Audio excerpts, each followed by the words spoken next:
cars where Ford and its suppliers will create the vehicles of the future. Again, more plans coming at that big community celebration, Jackie, which kicks off in just under an hour. Reporting live from the train station, I'm Jeff Gilbert, WWJ News Radio 950. Starting off with over half of the rooms booked by Ford ahead of today's big announcement about the automaker's plans for the old train. On I-75 that ran to US 24 Telegraph Road.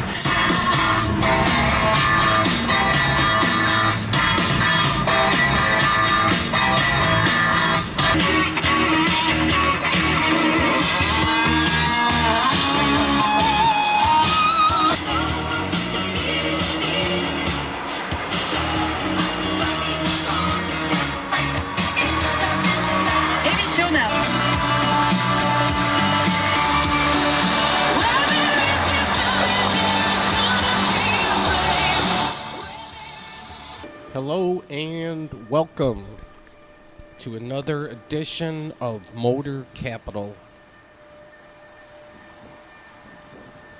And in the Corktown neighborhood for a press conference. This is big news indeed. There are some colorful flowers ready to bloom right there. Look at this, some surveying work taking place here on Michigan Avenue, and a few businesses, yeah, they've been here for a little bit. They know what's up. Corktown has been undergoing a revival. Oh, this thing was loud.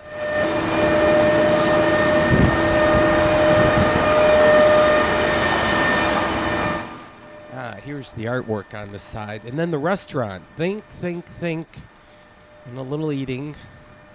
You're welcome. Dance. Takoi. They'll open at 5, I think.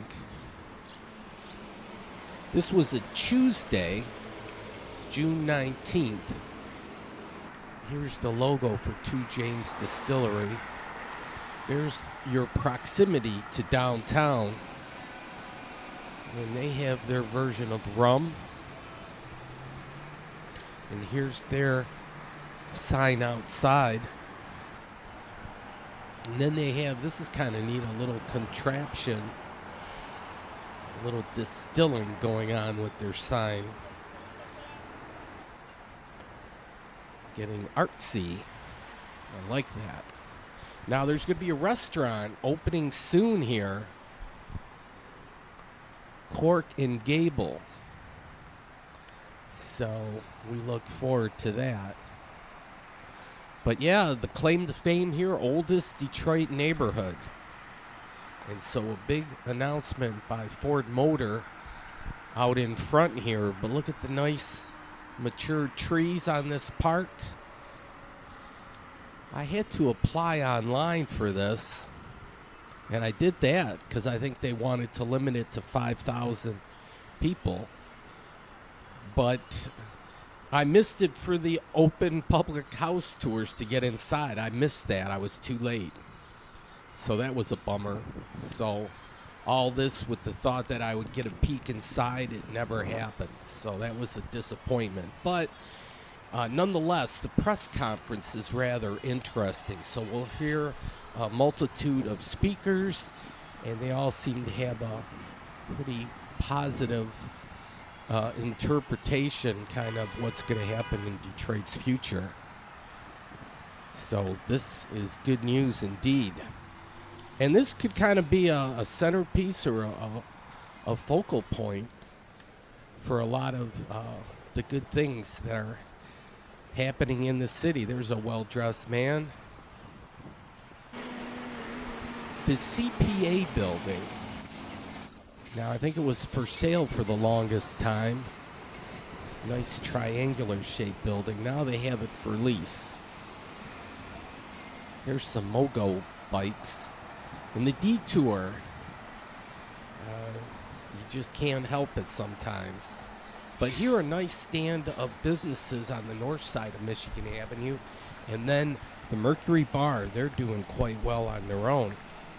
Now this hotel, they were put in new windows. Now it says here for sale. You'd have to think there's renewed interest in that building now, but what stopped them from the completion, if they ran out of funds or what? But they're going to need some hotel space if they're going to make this kind of a techie kind of hub or a mobility hub.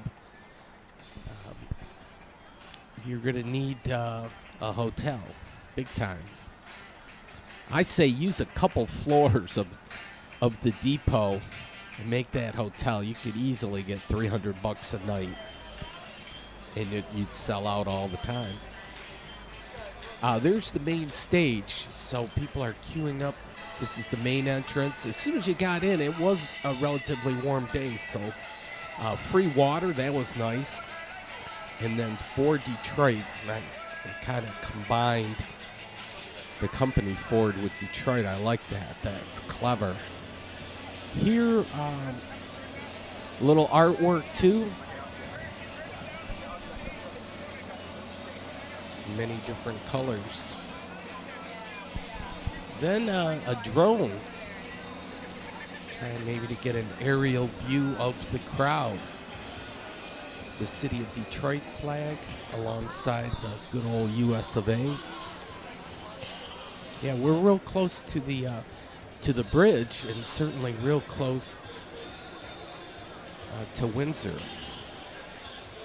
And there's a rail tunnel. Oh, I'm going to have to fast forward through this.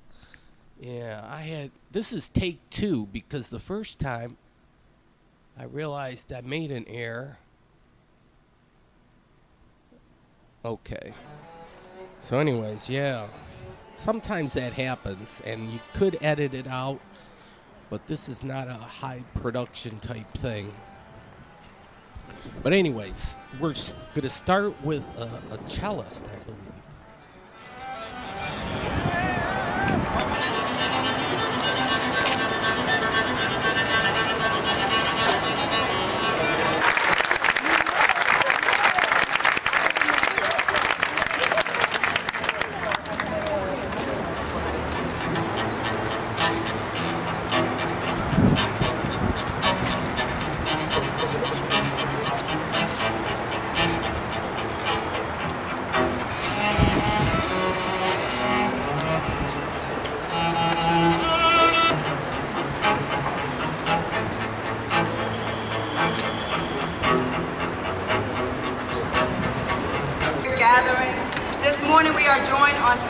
Members of our community, young innovators, dreamers, creators, entrepreneurs, and leaders, helping to create a new bright tomorrow for Southwest Detroit, Corktown, Mexican Town, and the entire world.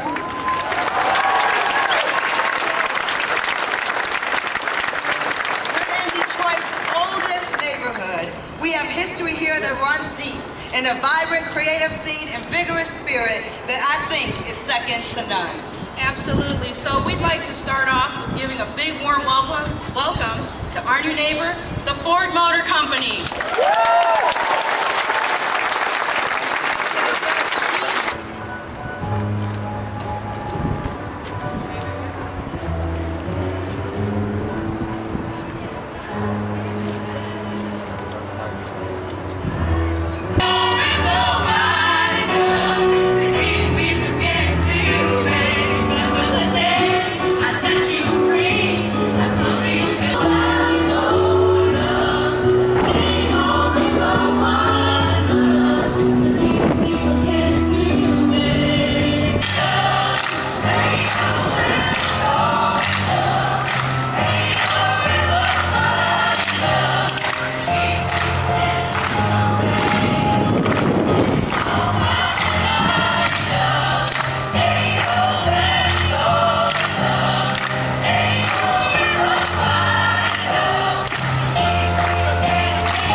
business when I was just 5 years old with my dad.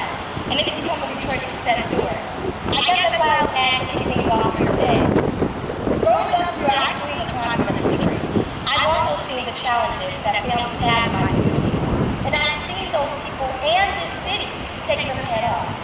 I realize that I'm really young, so I try my best to teach other kids how to empower themselves and be self-sufficient. All of us here, we are Detroit. We are creators, we are innovators, and we are change makers. And we're willing to do whatever it takes to make the future we want come alive. As a young member of this community, it's exciting to see Ford in Detroit, in Corktown, and bringing Michigan Central Station back to life. This means so much to all of us.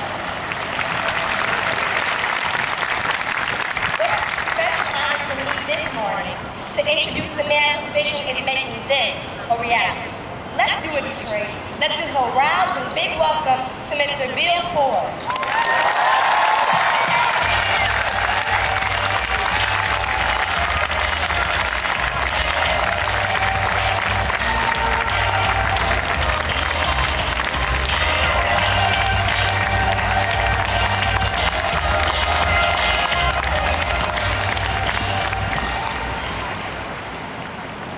Wow. I think she said it all. There's nothing left to say, Tina J. This marks the 150th anniversary of the Ford Motor Company. Before I begin, I'd like to recognize some of the people here who've helped make this moment. Worked on the deal to get us down. So Tom, thank you so much for everything you did for us. And very quickly, he really wanted this to happen. And so Matt, thank you for your leadership in making this happen. For building 200,000 cars a year. But by the end of that decade, 200 trains a day were chugging into his station. Ford was turning out 1 million cars each year. Detroit had become the fourth. 76 years, the train station was our Ellis Island, the place where dreamers in search of new jobs and new opportunities first set foot in Detroit. This was the port where we shipped our troops off to war and then welcomed them home. And I remember the first time I walked through this as a little boy, I'd never seen anything so big or so majestic. And I didn't think anything like it could exist anywhere else. It was something that only Detroit could do and make a statement like this. And for decades, this station was the place where you knew you'd arrived. But once the last train pulled out, it became a place where hope left. As parts of Detroit hollowed out, so did this station. It became a symbol of the city's hard times, a monument to its struggles. It's time for that to change. It's time to remake this station.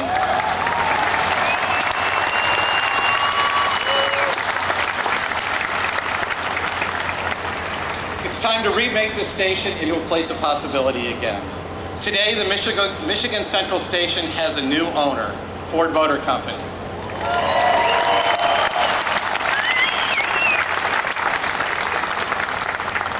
And what I want people to know is this isn't just a symbolic gesture.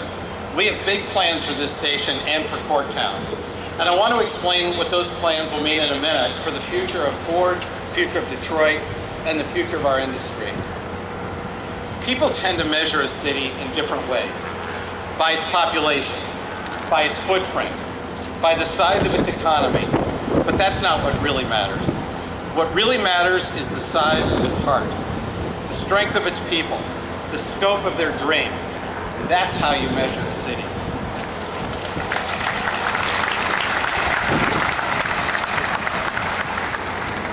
Detroit has always been defined by its people. We're resilient and tough. And at Ford, we've always been proud of that. This isn't just where we do business, it's our home. And together, Ford and Detroit did a lot to build this country. Our Highland Park plant was where my great-grandfather's assembly plant changed the economy forever. And it's also where he did something more than just make it possible for workers to build more cars. It's where he made it possible for workers to join the middle class. A living wage, a 40-hour work week, profit sharing, hiring workers with disabilities. These advances helped workers buy the cars they made, afford a home, send their kids to college, and then to retire. And at Willow Run, Ford employees built the planes and tanks that won the war setting the stage for decades of American prosperity. And at the Rouge, which will celebrate its 100th anniversary soon, generations of workers, grandparents, parents, sons, daughters have been through all the good times and the bad, but they've built the best cars and trucks in the world. And in many ways, we came together, Ford and Detroit.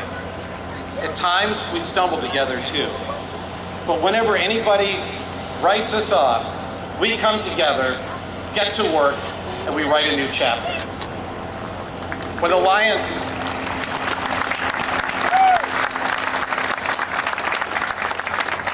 the Lions returned downtown, I was told by a prominent businessman that our fans would never follow. But thanks to the best fans in the world, Ford Field has become an anchor of Detroit's comeback.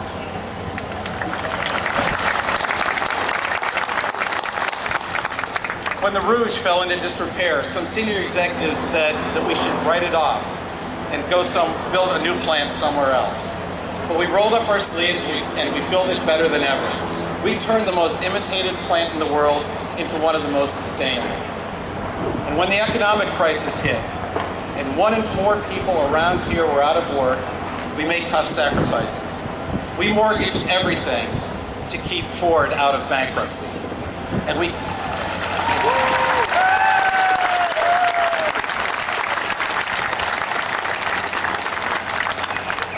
came back even better with new plants, new shifts, new models, and a new commitment to our future. These weren't half measures. They were full swings. And and when it looked at times like we might lose everything, we looked out for each other. We bet on each other. That's what we do. In particular, we've all pulled together to make this city work. Buses started running again. Streets started lighting up again. Young people started moving downtown, and many of you, like the people behind me, started businesses in neighborhoods that hadn't known any for a long time.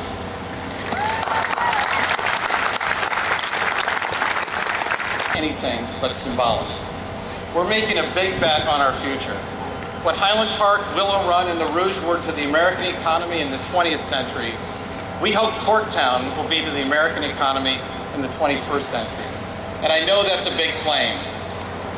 But this industry is going through some big changes. And I think we all recognize that there was a time when our industry didn't keep up and we weren't thinking about the future in a responsible, sustainable way. And just as Detroit has had to reimagine what it's going to be, we have to do the same. Because everything's changing. From how we build our cars, to what they run on, to the way we hail them, or even to drive them at all. You can look at that kind of change as unsettling, or you can see it as exciting. And that's when we're at our best, when we make change work for us. When we shape it. So the challenge is, how do we reinvent our business model for this new era? Well, at Ford, we design, build, and sell the best cars and trucks in the world. But is that all we should do?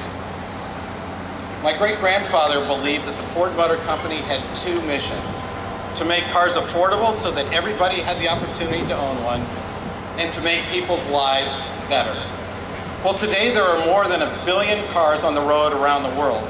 So you could say that we've been actually meeting that first mission. But are we still meeting the second? Are we actually making people's lives better? I've always believed that mobility makes freedom and progress possible. It allows us to live and work wherever we want. Think about it. Before the Model T, most people never traveled more than 20 miles, and that's nothing compared to some of the countries that are growing the fastest.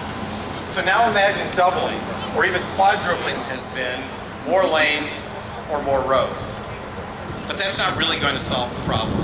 100 years after Henry Ford's assembly line revolutionized the industry, where people start to call cities home, we can make the air cleaner and the streets less congested. And that means smart cars, but also smart roads, smart parking, smart public transit, and ways for all of them to talk to one another.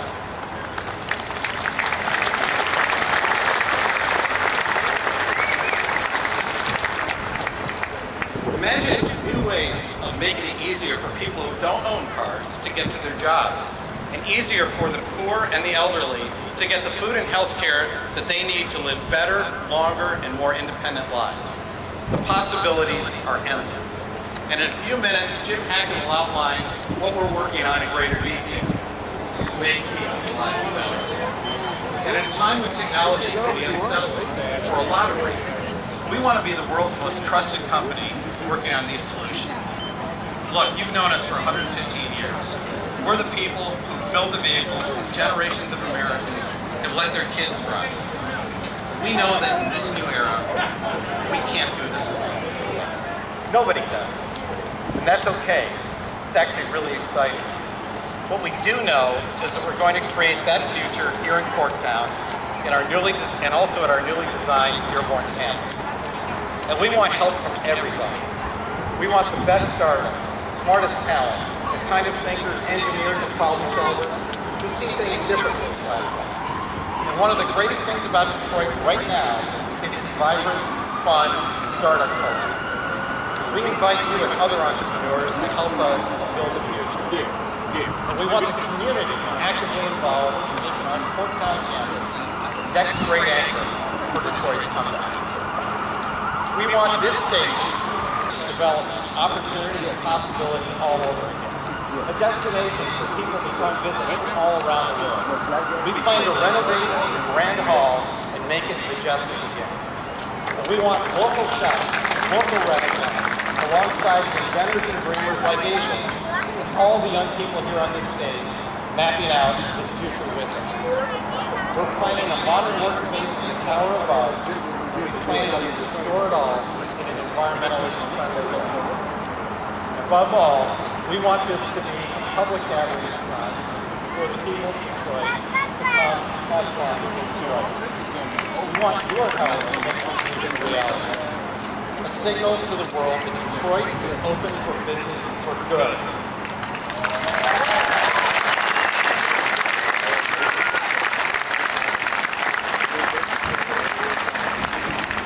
I'll just close by saying that Corktown matters to me and our family. Some of you might know that Henry Ford was the son of an immigrant. His father, William Ford, came over from Cork during Ireland's potato famine. And this part of town was coined Corktown for all the immigrants like him who came here with little more than hope. This is a place where if you worked at it, you could make something of yourself. I hope that you could make something better for your kids. This is a place where you can imagine what's possible. That's what we all want us to do all over again, right here in Corktown, to reimagine what's possible. So come back to the Michigan Central Station as often as you can. We're so excited to share our plans with you. Thank you all very much.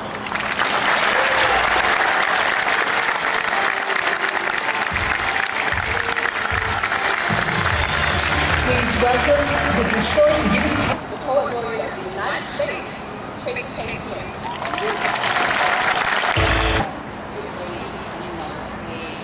So I wanted to write a poem that speaks to that. And I think of the community as people that we live with, our families, our neighbors, who we work with. But I also believe that my grandfather, as a boy with his mother, never so far north before today, staring up at bars of sunlight in the heaven-high room. Every voice once lifted on church days fit here, and still allow for grandfathers, old world dragged home by mother's hands, but my aunts setting out by train in '68. And your mother's mother, stretched, reading on a couch, all with us now in our lurch from promise to promise, strife to strife. What if history is a congregation guided by the wind, an accumulation of the lost, the risen, and the soon to rise, all blown like clouds past rooftops, county lines, past our own long lives, and into the shade we together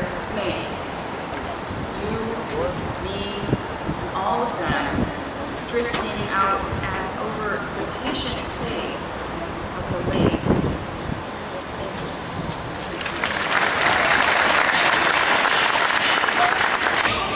Good morning. Oh, come on, we can do better than that. Good morning. This is an awesome day for Detroit, for Michigan. This is another milestone in the history of our state. I'm so proud to be with you today. Just yesterday, I was working Old Age in Detroit.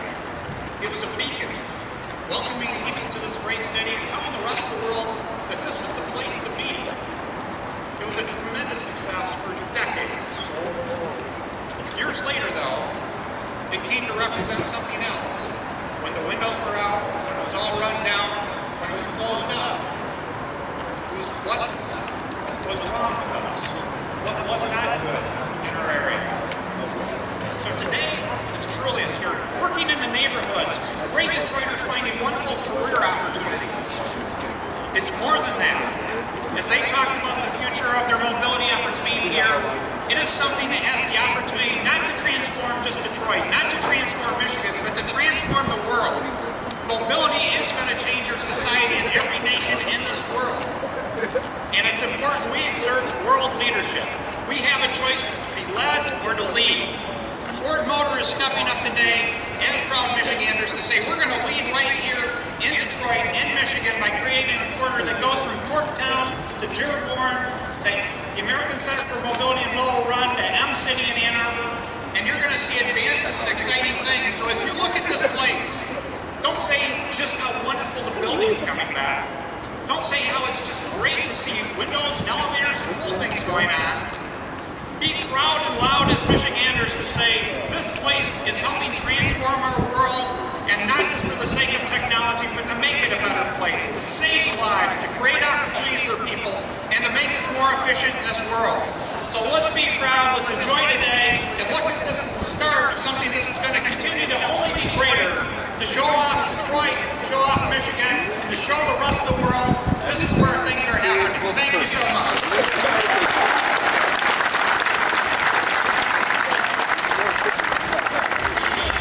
Albatross or handles around our necks are being fixed in the same year.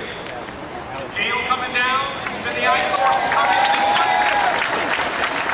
Coming in this way to look at this iconic building and see this. My great confidence that needs help more than anything. Okay, let me tell you how she played. It is important for a company to see this, the ability to start to connect Detroit with a world-class airport, with the ability to get into the University of Michigan and Ann Arbor. Great day for Detroit. Too bad for the day it wasn't so great. You know what happened that day? The Detroit City Council voted to order the immediate demolition of this building. And in 2009, that was a very logical decision. We're in the middle of a severe recession. 20,000 people a year were moving out of the city.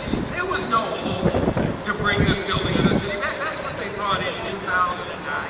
And if you looked at what happened after that vote, the attention of the national media, from the Wall Street Journal to the Los Angeles Times, came in here and wrote about the decline of the train station, TV stations from the BBC to stations in Japan. You had international newspapers came here.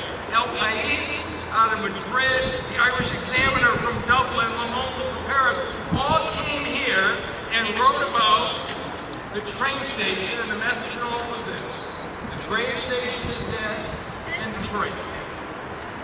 Who would have imagined that within 10 years, this site would be the center of 5,000 new employees coming back to the city and being the center of Ford's strategic direction on mobility? Isn't it remarkable?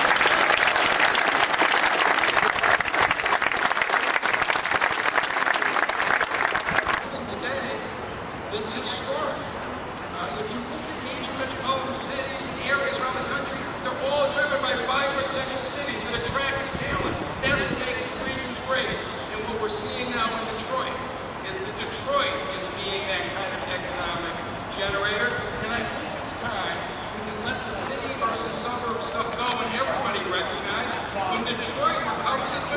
everybody at Salvation.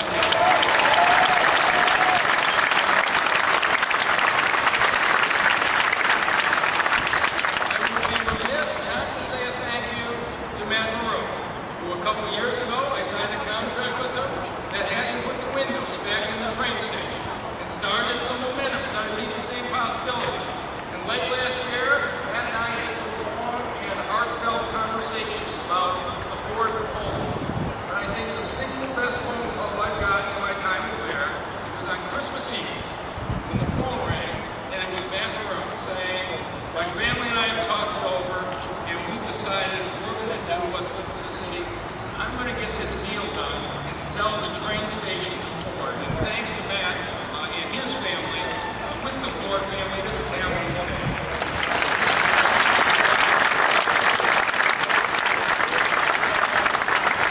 It's very special. I get to introduce the next speaker, a young woman by the name of Alessandra Carrier, who is a systems analyst at Ford Motor Company, Detroit, and opened up Pizzaplex just down the street on Vernon. So, going forward, she's going to be with her colleagues working in the train station during the day, and then she's going to go down and host them as her customers in her business, a great Ford employee and a great entrepreneur. Please welcome Alessandra Carrier.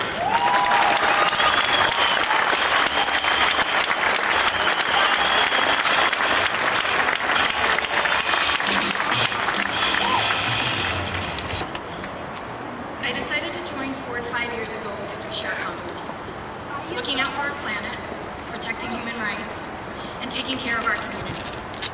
My team and I at Ford evaluate ways to mitigate the impacts that our vehicles have on the environment. I came to Detroit 6 years ago, and I fell in love with the people of the city. My first job here was as an AmeriCorps volunteer working on the east side with Detroit Public Schools students on their sustainability projects. Even after joining Ford, I committed to stay involved with community. As Mayor Duggan said, I also run a small business, Pizzaplex, a few blocks away in Southwest. Our pledge is not only to make great pizzas, but to offer welcoming spaces. And we encourage our customers to buy Ford a pizza or a coffee for anyone who wants to redeem it. By the way, it's at West Burner in Clark, to be precise, in case you're hungry later. But more importantly, to see Ford listen to and work closely with community to continue the story of Michigan Central Station demonstrates a totally new kind of commitment. And so it is my honor, as a proud member of the Ford Motor Company family, to introduce our CEO, Jim Hackett.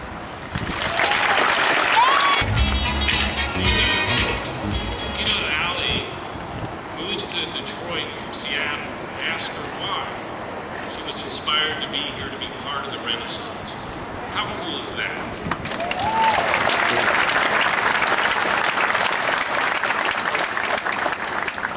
Now, I'm worried about my hair, not my eyes, but I'm good. I'll take it. The wind was blowing there. We're in a neighborhood where we're going to be honored to be with the folks from Ford. But in that group of employees, as I said, I love them all. There's one I particularly admire. This is a man who's had the vision 3 times in my awareness that if I cut and paste the system my grandfather created that will kill the world, we have to design a new one. And then he's now had the vision to make this investment to allow me and our colleagues at Ford to prove mobility, to prove how it works. Bill Ford, thank you for what you do. Believe it or not, you can see this beautiful station. And when you see all that together from my window, you start to see the Ford Motor Company and its future. It's connected in a way that is going to bridge the future of work and the future of mobility. From my window in Dearborn, you can see why the Rouge was an icon of the Industrial Revolution. In fact, I want to build on something that Bill said earlier this morning about it. Henry Ford designed it, young folks might not know this, to integrate everything you needed to build the vehicle. It turned out coal, iron ore, limestone, sand into iron, steel. It made tires and glass. It even generated its own electricity. Henry's workers then built cars. They also built tractors, tank parts, aircraft engines. They were made there. And many of their kids and grandkids followed them on the line, making what Ford is today. Well, if you're me, you've got to see that past to understand where you're going in the future. Because we're living through a new revolution today. A revolution in the artificial intelligence and big data is going to be even more disruptive than that industrial age was. A whole host of new technologies are redefining what's possible now with mobility. There's a thing called neural networks. It makes these cars so smart that they don't need a driver. New strides in electrical vehicles are started here in Corktown. And the promise of something that Marcy Cleveland and our team at Ford is building, a transportation mobility cloud. This is going to allow all these things to connect. It's going to help us untangle congestion. It'll make it easier to get to those Lions games, alleviate pollution, and most importantly, in our soul, we get to give the crowded streets back to the people who live and work here. What Rouge was to Ford in the industrial age, Corktown will be to Ford in the information age. In fact, think of this as a new kind of Rouge, a parallel pathway to build out a business alongside the future of Dearborn. Right here, we have the talent to prepare us for the information age, combined with our century-plus expertise in vehicle development and manufacturing just located 7 miles west of here. And that gives us the powerful combination we need to build a system and services of tomorrow. Our plans for Corktown won't compete, they won't distract our transformation. The station has good bones. It's in the kind of neighborhood that we know attracts and retains highly skilled and innovative dreamers, makers, creators, entrepreneurs, and the young people behind me up here today. Those are the people we want working in this building. This will be a place the community will enjoy. We're committed to that. This isn't Ford coming and taking over. We live with you. We want to bring every young person, even the aspiring Asia and Ale, into what we do here. This will be the kind of canvas where the emerging economy thrives, an ecosystem of companies. We're going to have partners here. Colleges are going to want to connect. Of course, that's going to drive more investment and more innovation. In fact, think of this as a knowledge cathedral. It's a place where new ideas are birthed. You know, I've always believed in the importance of a concept called design thinking. It's about open collaboration. What you see with a property like this, you can create random, serendipitous interactions. The colleagues then are inspired when the inspiration strikes. That's what this campus is going to cultivate. Corktown to Dearborn, to Ann Arbor, to Detroit is the linchpin of this Southeast Michigan mobility corridor. I said this morning that Palo Alto, that area of Silicon Valley, is about moving bits. We're about moving people. And it's the latest node in a research network for Ford that runs from California to Germany to China. This can be our Sandhill Road, this mobility corridor.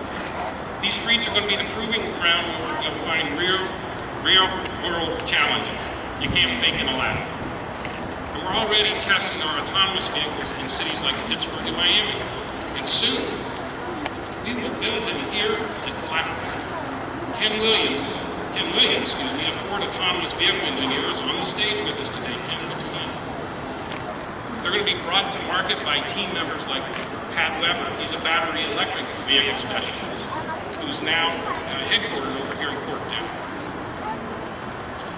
Fit people, which is what we just heard Henry Ford pledge. As you can see, the future of Ford Motor Company is here. We're really proud today to tell you that Detroit and Dearborn give us the best home field advantage in the world. Our investments will make Detroit this mobility capital of the world once again. And I know that someday, Bill's grandchildren, great-grandchildren, he's got one sitting in the kind of race in a special documentary film titled Detroit, Come Back City. Take a look.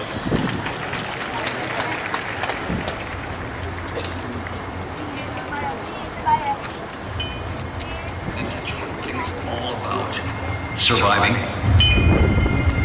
We're from Detroit, and we're strong from Detroit.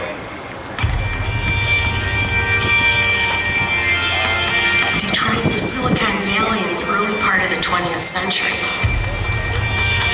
In many ways, the American dream really was created in this locale. Many people saw Detroit for the first time stepping off a train. And the first thing you see is this incredible building. Michigan Central Station was Detroit's pride and joy. What a grand building it was. Colossal structure. Look up in the air. It was almost like going into a cathedral. What happened with this train station is just a story that happened over and over again all over the city. Detroit went down through the floor. This is a big empty building in the middle of one of the baddest cities in the country. The train station is emblematic of Detroit's rise and fall. My hope is it becomes emblematic again for Detroit's rebirth. Michigan Central Station has been acquired by Ford. Is it going to add to the great story about Detroit's renaissance? Detroit is returning with the future of the auto industry, and we're planning to launch our autonomous vehicles. It was once absolutely spectacular, and our goal is to make it spectacular once again.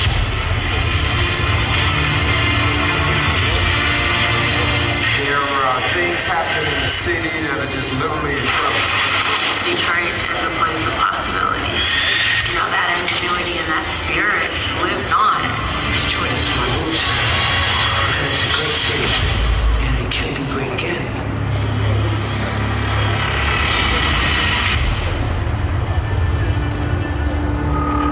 Coming July 1st, only on History.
For as long as I can remember, this train station has been abandoned.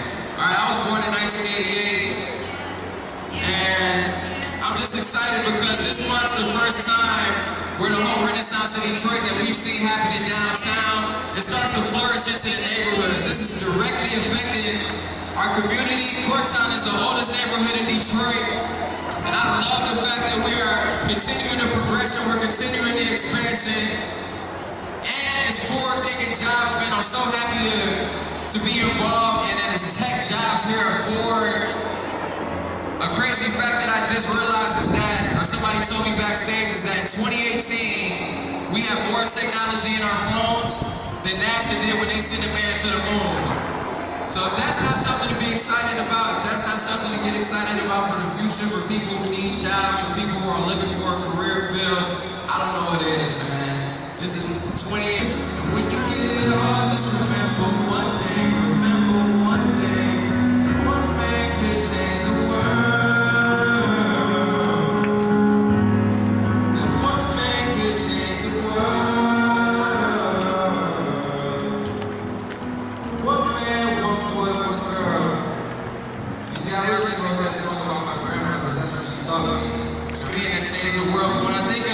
Somebody who changed the world, a man who changed the world, I think of Henry Ford too. For somebody to be in that era that he came up in, and to think of not just a Model T, but to think of an assembly line. I mean, that really changed the whole game. And what I was talking about earlier about how we have more, advantages and more technology in our phones than we did when they sent a man to space. I can't help but to think we all are Henry Ford. You know what I mean? We all can do that. There's no restrictions. There's nothing stopping us. So now's the time. No more excuses, all right? And I also want to...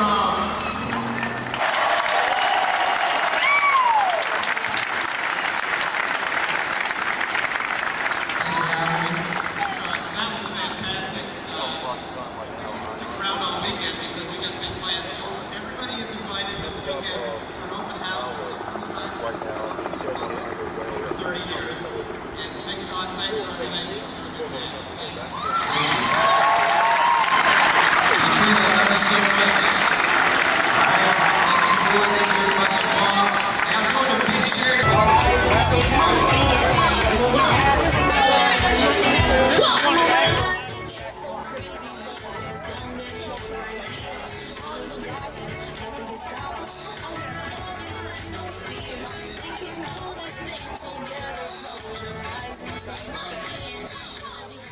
All right.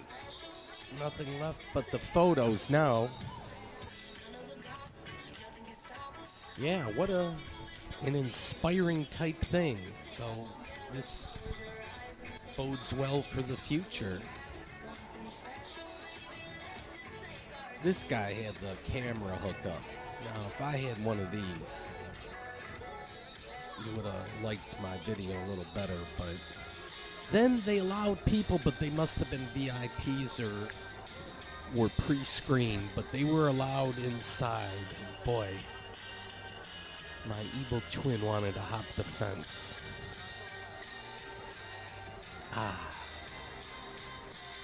But yeah, it was open to the public the next Friday, Saturday, Sunday, Monday.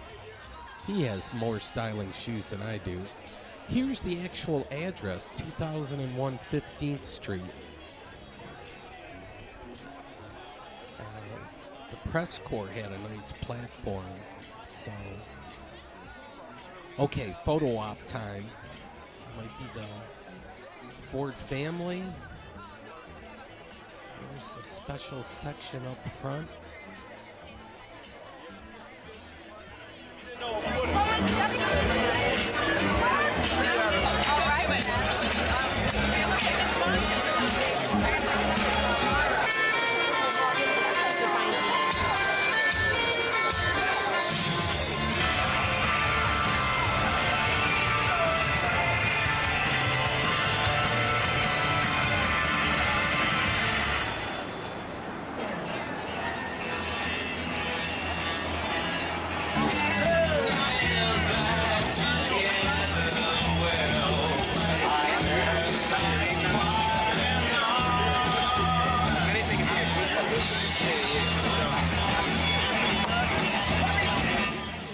Fujinon, that's a high quality camera there. I just have a Sony Hi8, but okay, so that's the way it was. Tuesday, July 19th. And it's not just the depot, it's the whole neighborhood. This is a lot of good urban planning. Ford making this announcement certainly adds a lot of excitement to future plans. And where other people might say, hey, maybe we want to be a part of this. This was kind of neat, a mobile farm. I was thinking, oh, neat truck, fighting poverty, creating opportunity, building community. But they went green. They got a little green garden in the back. So maybe they show people how to do the urban gardens. So that's kind of cool. All access. I should have applied so I could have gotten a better camera angle, but it was a well-attended event, and I would have loved one of those star badges. Yeah, and after the pictures, it's feeding time. They got a thing here, hero or villain, you be the judge.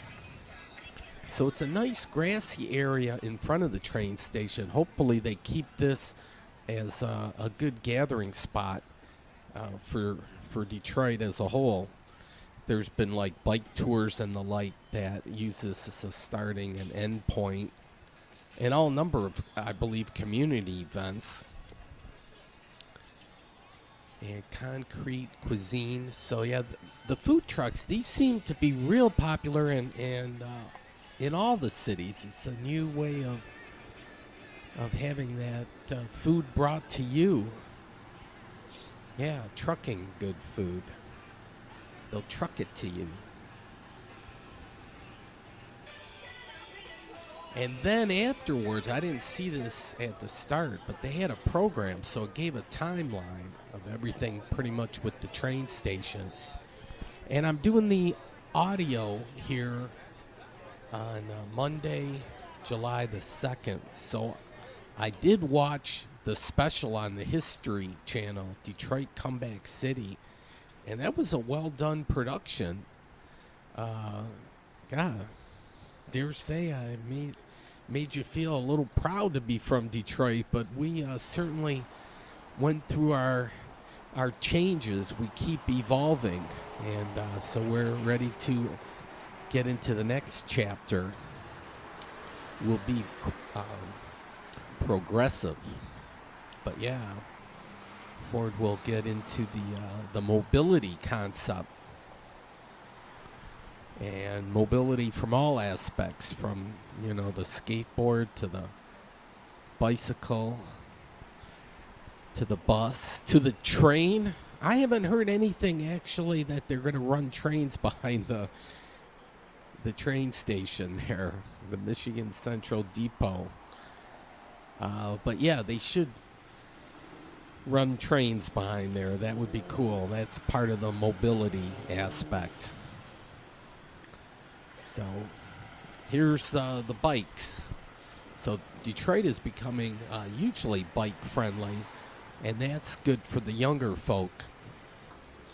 And they find too probably a lot that they could share the expense of a car and the insurance and the like, and go without a car. Although these are kind of nice. A Bumblebee, it'd be a nice car to have. But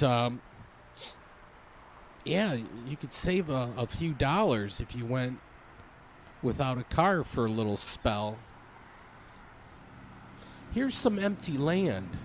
Just kind of checking out the area. There's little camps set up here and there along this I-75 that runs behind here, just north of Michigan Avenue. So there'll be some homeless camps. The wildflowers are doing their thing. They have their moment in the sun. There's 2 James across the way. But yeah, this whole North Corktown's divided in two. 75 kind of bisects it right through the middle there, east-west. But there's the North Corktown, which I think that neighborhood's going to explode. So we'll do it like one neighborhood at a time. Actually, we can do them all at the same time. Okay, here, Abracadabra. So this new restaurant, and the bomb squad was out here. Luckily, no incidents. Detroit, knock on wood. I don't know, with the police chief and whatnot, there hasn't been like racial tensions or nothing like, which is great. We had our thing that affected us for many a moon, the 67 riots. We don't need another thing like that, but right now we're on the sine wave back up.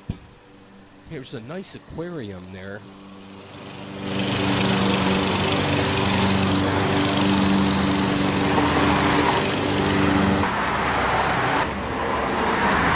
And some more flowers. Oh, don't park on the grass, even though it's like vacant. It might be a city-owned lot or whatnot. I don't know how they do, but she said she wrote that guy a ticket. And I wasn't even sure if I was legally parked, if it had to be blocked off as an actual space. So I might have been illegal, so I backed it up a little bit. Then they even have police bikes here. Look at the shock absorber here. The Rock Shock. Fox 2 News. Yeah, this was great big news throughout the community, and it will be for years to come. Ford is certainly making a commitment, but it's just the starting point. So we'll have to get into the urban planning, the whole hood. 28 Island Vodka. I decided I was going to do that. It's quite the concoction. It takes a while to mix that thing up. Here are the specials and so forth. They have distillery tours, which is kind of neat. And I think that includes tasting. And why wouldn't it? That would be the best part, right? And so, well, they do the artwork, too. And that drink there is a piece of artwork. Plus, there's straws. That's artsy. And the lighting. And they change the art like every 2 months, I think. Detroit's first distillery. Imagine that. Detroit's first? Even before Prohibition, they didn't have one. So anyways, they're hanging the new artist pieces of work. We're going to check out the back here. And boy, this will be great for a patio or whatnot. Go over, and then the new restaurant, Cork and Gable, on the side there. So they're obviously still getting things in place. Katoy used to be the name of the restaurant, and they had a name change. They went into the flip mode. So yeah, look at the proximity here. You would think a lot of people that would work at the depot would come here for lunch or after work to have a drink. That bodes well for all the businesses and the like. More wildflowers. You'll find them everywhere. All right. The DJ will be with you shortly. Anyways, getting near the top of the hour. I still have a backlog of video. Got to get to a Detroit Spirits baseball game. Got the Detroit fireworks. I got a Drinks by Design, which is the Edison Boat Club. I really want to show that one. That was virgin territory. But folks, thanks for watching. I still had a few minutes. I went later through the neighborhood and got lunch. And so I'll continue that tour at a later show. Good night.